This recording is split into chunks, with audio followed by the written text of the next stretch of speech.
हरे कृष्ण। आज मैं आपको बहुत ही खूबसूरत श्री कृष्ण लीला की स्टोरी सुनाऊंगी।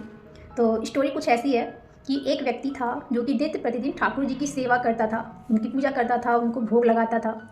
उसकी इच्छा थी कि ठाकुर जी उसके सामने आए, उनसे बातें करें और उनकी बातें सुने, उनको लीला दिखाएं।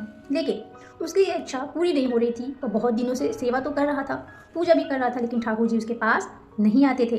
तो एक दिन वह बहुत दुखी होकर एक पुजारी के पास जाता है और अपनी समस्या बताता है। कहता है कि मैं ठाकुर जी की नित्य प्रतिदिन सेवा करता हूँ, लेकिन वह मुझसे मिलने नहीं आते, वह मुझे कोई लीला नहीं दिखाते, मैं क्या करूँ। तो उसकी बात सुनकर पुजारी जी ने कहा, तो ठीक है, तुम ऐसा करो कि अब कन्हैया की पूजा के अलावा तुम अन्य देवी देवताओं की पूजा करना शुरू कर दो, तुम्हारी मनोकामना अवश्य पूरी होगी। तो पुजारी की यह बात सुनकर वह व्यक्ति बाजार जाके अन्य देवी देवताओं की मूर्तियाँ ले आता है और घर जाकर ठाकुर जी को अपने मंदिर से उठाकर ऊपर वाले तहखाने पर रख देता है और अपने मंदिर में अन्य देवी देवताओं की मूर्तियों को स्थापित कर देता है। अब वह अन्य देवी देवताओं की पूजा करने जा रहा था, उसने धूप बत्ती जलाई। फिर उसके मन में विचार आया, अरे अगर मैं धूप बत्ती जलाऊंगा तो तहखाने ऊपर तो कन्हैया भी बैठा है, इसकी सुगंध कन्हैया क्यों ले, मुझसे इसने इतने दिन से सेवा कराई, इतना भोग लगवाया, लेकिन आज तक कभी मुझे दर्शन देने नहीं आया, तो इस धूप बत्ती की सुगंध तो मैं इसे नहीं लेने दूंगा। तो एक कपड़ा लाता है, कन्हैया जी के मुंह पर पूरा बांध देता है और फिर धूप बत्ती जलाता है। और जैसे ही वह अन्य देवी देवताओं को धूप बत्ती दिखाने ही जा रहा था, वैसे ही श्री कृष्ण कन्हैया प्रकट हो जाते हैं। उस व्यक्ति को यह देखकर बहुत आश्चर्य होता है कि अरे, आज तक मैंने इतनी सेवा की, इतनी पूजा की, लेकिन आज जब मैंने इनको अपने मंदिर से निकाल के ऊपर रख दिया तो ये प्रकट हो गए।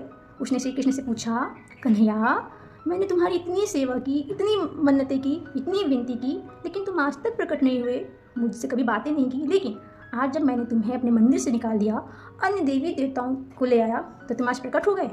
तो इस पर श्री कृष्ण ने बहुत ही सुंदर जवाब दिया। श्री कृष्ण ने कहा, हाँ, क्योंकि आज तक तुमने मुझे केवल मूर्ति मानकर, जड़ मानकर पूजा की थी। एक नियम बना लिया था कि इतने टाइम आरती करनी है, इतने टाइम भोग लगाना है, और मूर्ति मानकर पूजा करते थे। लेकिन आज तुमने मुझे चैतन्य मान लिया है, आज तुमने मुझे मूर्ति नहीं, निर्जीव नहीं, सजीव मान लिया है। जब तुमने मेरे मुख पे कपड़ा बांधा, तो इससे यह सिद्ध हो गया कि तुमने मुझे मूर्ति नहीं, चैतन्य माना है। तुमने कपड़ा बांधा ताकि मैं सुगंध न ले पाऊँ, क्योंकि जो जड़ होता है उसमें कोई भाव, कोई कुछ नहीं होता है। लेकिन तुमने जो कपड़ा बांधा, इसका मतलब तात्पर्य हुआ कि तुम मुझे जड़ नहीं मानते हो, तुम मुझे चैतन्य मानते हो। और जैसे ही तुमने मुझे चैतन्य माना, वैसे ही मैं प्रकट हो गया। इससे यह सीख मिलती है कि हम किसी भी देवी देवता हो, ठाकुर जी की अगर हम पूजा करते हैं, 56 भोग लगाते हैं, बहुत सारे पुष्प चढ़ाते हैं, 2 नहीं 4 घंटे पूजा करते हैं, उसका कोई लाभ नहीं है अगर हमारे अंदर श्रद्धा नहीं है, भाव नहीं है।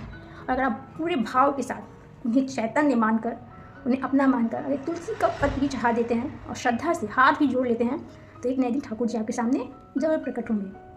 धन्यवाद। हरे कृष्ण।